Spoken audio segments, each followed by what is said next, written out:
Welcome to the Inspirational Living Podcast, creators of the Majesty Program, a life-changing meditation program using our very own autosuggestion sound method technique. Get 30% off the $11.99 purchase price with the coupon code INSPIRATION. Learn more at livinghour.org/majesty.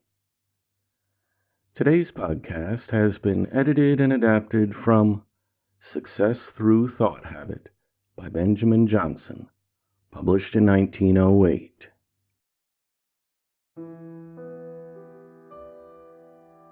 If ever the true merit of constructive thought is placed to a test, it is when things go so wrong that there is apparently no way to turn and no solution to our difficulty. Try as we may, we can find no reasonable excuse for what is happening. Once in a while, we may be placed in the trying position of not being able to blame anyone for our plight. And as we think things over, we are forced to admit that were circumstances to be again arranged as they had been, we would do the same things all over again. Then perhaps we grow a little sorry for ourselves, and we say beneath our breaths, "What is the use of trying? I was just as good as I could have been for days, weeks, and months. And then this awful thing had to happen for no reason at all." Next, we may get angry, or possibly disgusted. And just in proportion to our own state of mind, does the outlook continue to look worse and worse, until soon dull despair settles down in great chunks of gloom. What is the remedy, you ask? There is only one to be used in cases of this description, and that is absolute faith in the ultimate outcome, no matter how bad everything looks, and the realization that nothing that happens to us at any time is an accident, but is what we need in order to show what we are made of. Resistance, resentment, anger, and blame only mean that we shall continue to have more tribulations of a similar nature until our lessons have been learned, and we find that out of every evil, good will come.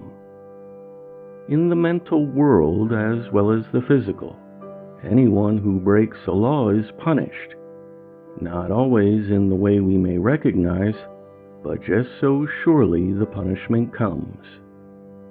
Hence, to resist and resent the lesson that every incident should teach merely means that we will keep living those experiences over and over again, until our consciousness has been so developed that we may progress beyond trials of that description.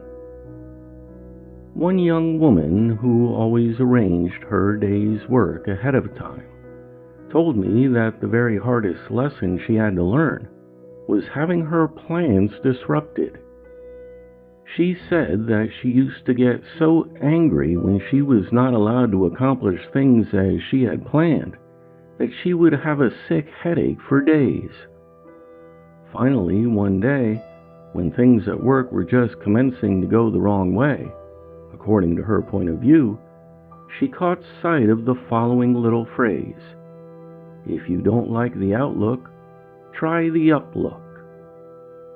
It was so very apt that she laughed out loud, and as she did, the manager of her department passed through and asked, "What are you laughing at?" The young woman candidly explained her frame of mind and her method of reasoning, and the manager said wonderingly, "So that's the reason. I have been watching you for months and didn't realize that your lack of progress was merely due to a stuffy desire to do things always a certain way."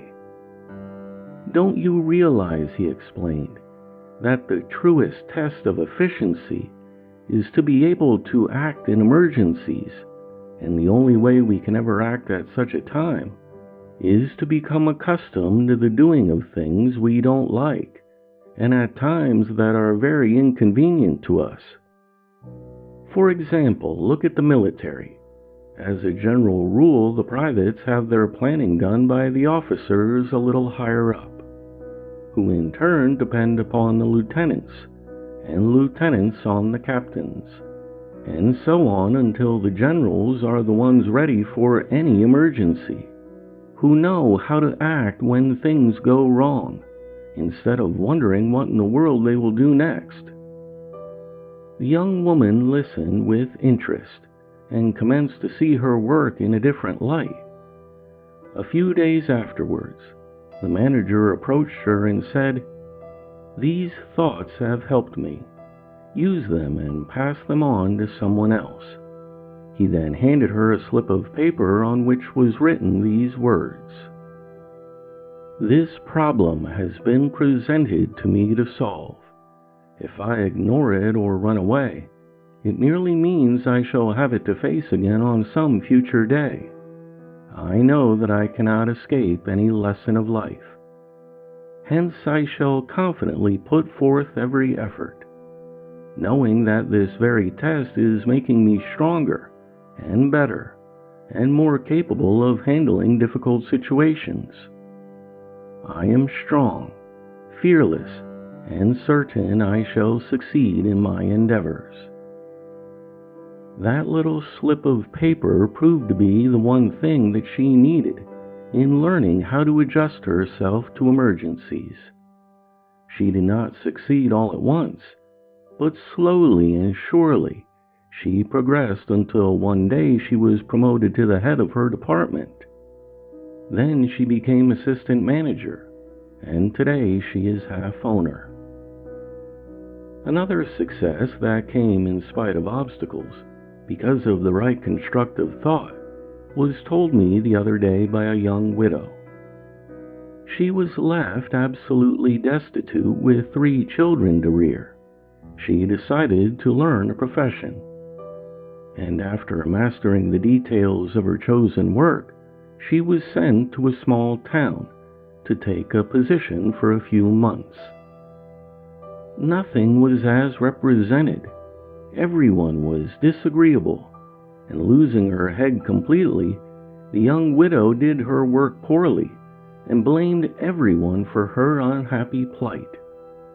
Utterly disgusted, she was about to return to her hometown when, as she was walking back to her apartment from work, she saw 2 boys fighting.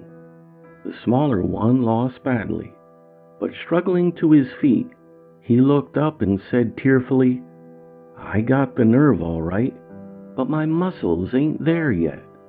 Next year this time, I'll lick that kid hands down. You see, ma'am, it's up to me to show him what I can do." That incident impressed the discouraged widow, and as she walked on, she started to wonder if maybe it was up to her to show the people what she could do. By morning, she was convinced that she should do that very thing, so instead of giving up, she stayed, improved in her work, and found just what profit there could be in a business of that size. In 2 years, she saved enough money to begin her own business, and today she is in comfortable circumstances. Her children have received a good education, and their motto, like their mother's, is, "It's up to me." I know a brilliant lawyer with an enviable reputation who has shared with me his own experience with constructive thought in the telling of his first job. His parents passed away, and he was left to support a family of 4 when he was only 19 years of age. He thus was obliged to leave college before finishing and take a job that was very objectionable, but which provided him with a better salary than anything else he could find. For a time he fairly dreaded the appearance of morning and the beginning of a new day. He lost his appetite, his strength commenced to fail, and it looked as though a serious illness were staring him in the face, when one day one of his old professors saw him, looked him over shrewdly, and asked, "What's the matter, James?" The young man told him. "Nothing better in sight?" the teacher inquired. "Nothing better in town," groaned James. "Well, well," said the teacher, "as long as we can't change your job, let us change you. Now, James, you are going to like this work, because if you are worth bothering with, it will develop you so that in your later life you can accomplish anything. Stop with your self-pity. Be glad you have 2 legs and 2 arms, and your eyesight and hearing, and every morning of your life say this: my work is a wonderful work, and I love every part of it. Each day as I develop more and more, I am attracting to me more harmonious forces that help me to do bigger, better things. This day, no matter how it commences, or what trials it contains, will be the best day I have ever spent in this work, and from it results are sure to come. I am a successful worker, and my work shall be crowned with success." But, objected James, and then he stopped. "You are going to say it isn't true?" asked the teacher. James nodded. "Don't worry about that," smiled the teacher. "Make it true." "And then," laughed James, as he told me of his experience, "I did." "What about sickness and death?" someone asks. "Can the philosophy of constructive thought be used there?" Yes, it can, though it is hard to apply any philosophy in cases where death seems so cruel. But to use my own words here would be futile, when Emerson, in his essay on compensation, describes the philosophy for such trials so beautifully. The compensations of calamity are made apparent to us after long intervals of time. A fever, a mutilation, a cruel disappointment, a loss of wealth, a loss of friends, seems at the time unpaid loss and unpayable, but the short years reveal the deep therapeutic force that underlies all facts. The death of a dear friend, wife, brother, lover, which seemed nothing but privation, somewhat later assumes the role of a guide or genius, for it commonly ignites revolutions in our way of life, breaks up a period of infancy or of youth which was waiting to be closed, breaks up a routine occupation or a household or a style of living, and allows the formation of new ones more friendly to the growth of character. Let us also recall the wisdom of Epictetus, who said, "Seek not that things that happen should happen as you wish, but wish that things which happen to be as they are, and so you shall have a tranquil flow of life." To desire improvement is a part of wisdom, but to insist on that improvement coming to us in just the way our intelligence dictates is not even good sense. Successful athletes first have to desire strength, then they start in their work, and use their will constantly to keep at their work until the required development is reached.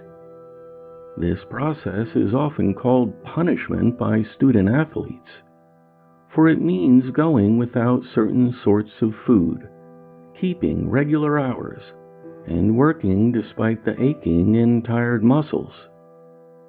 The student of constructive thinking should realize that in developing mental muscles, there must be many hours of what also may be called punishment.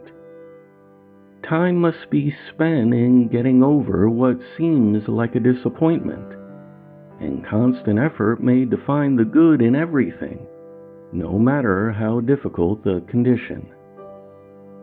Many times your entire method of living must be changed.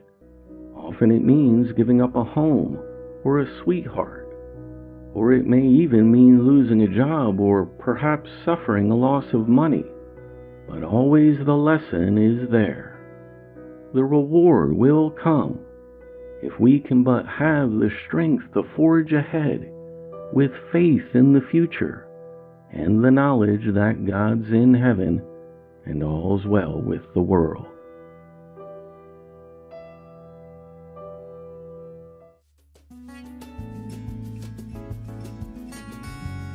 The Inspirational Living Podcast is a production of The Living Hour and brought to you by the generous financial support of our patrons.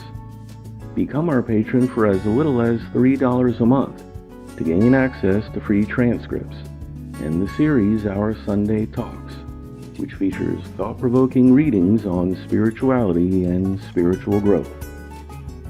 Thanks for listening. I look forward to talking with you next time.